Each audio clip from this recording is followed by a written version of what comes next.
नमस्कार दोस्तों, exam nucleus channel में आपका स्वागत है। तो चलिए शुरू करते हैं 11 मई 2026 के करंट अफेयर्स के इंपॉर्टेंट क्वेश्चन। तो ये है क्वेश्चन नंबर 1। भारत और यूनाइटेड किंगडम के बीच फ्री ट्रेड एग्रीमेंट का प्रमुख उद्देश्य क्या है? तो इसका उद्देश्य है द्विपक्षीय व्यापार और निवेश को बढ़ाना। दोनों देशों के बीच व्यापार शुल्क करना, निवेश बढ़ाना और सेवा के क्षेत्र में सहयोग बढ़ाना इसका उद्देश्य है। ये है क्वेश्चन नंबर 2। हाल ही में चर्चा में रहा ऑपरेशन ओलिविया किससे संबंधित है? तो यह समुद्री कछुओं के संरक्षण से संबंधित है। तो इंडियन कोस्ट गार्ड द्वारा उड़ीसा तट पर ओलिविया राइडली टर्टल्स के संरक्षण हेतु अभियान चलाया गया है। तो ये ऑपरेशन ओलिविया कछुओं के संरक्षण के संबंधित है। ये है तीसरा question. World migratory bird day 2026 का थीम क्या है? विषय क्या था? तो उसका थीम है शेयर्ड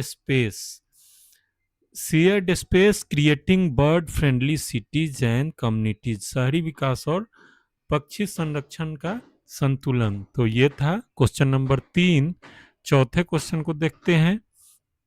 तो भारत ने किस देश के साथ green and digital shipping corridor पर सहमति व्यक्त की है? तो भारत ने सिंगापुर के साथ मैरीटाइम डिकार्बोनाइजेशन पर सहयोग करेंगे और उन पे यह सहमति बनी है। तो पांचवें क्वेश्चन को देखते हैं।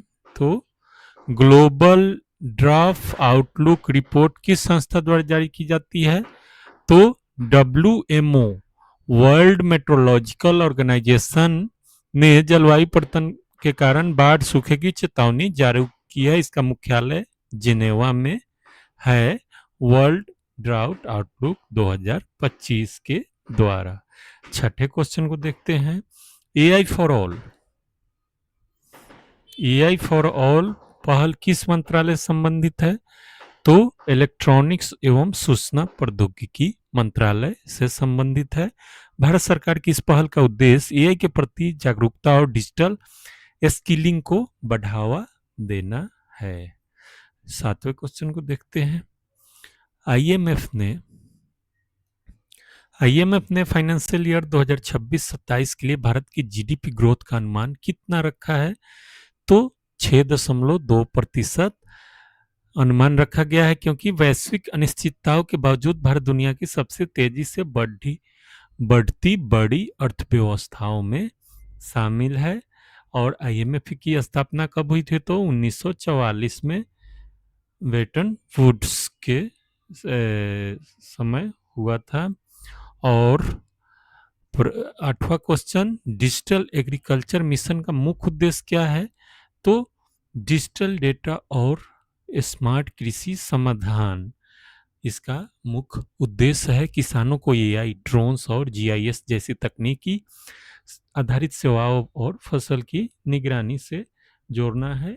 ये डिजिटल एग्रीकल्चर मिशन का उद्देश्य है। नौवां क्वेश्चन, हाल ही में आईएनएस अर्नाला समाचारों में क्यों था? क्योंकि यह एंटी सबमरीन वारफेयर वेसल्स है। ये इसका इमेज है। और यह भारतीय नौसेना के उन्नत एंटी सबमरीन युद्धपोत है, जो तटीय सुरक्षा और आत्मनिर्भर भारत का हिस्सा है। चलिए आखिरी क्वेश्चन,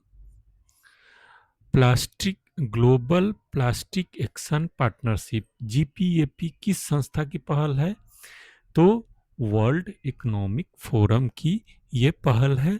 वर्ल्ड इकोनॉमिक फोरम की यह पहल सरकार और निजी क्षेत्रों के बीच प्लास्टिक प्रदूषण कम करने पर सहयोग को बढ़ाती है। तो ये था आज का ट्यूटोरियल।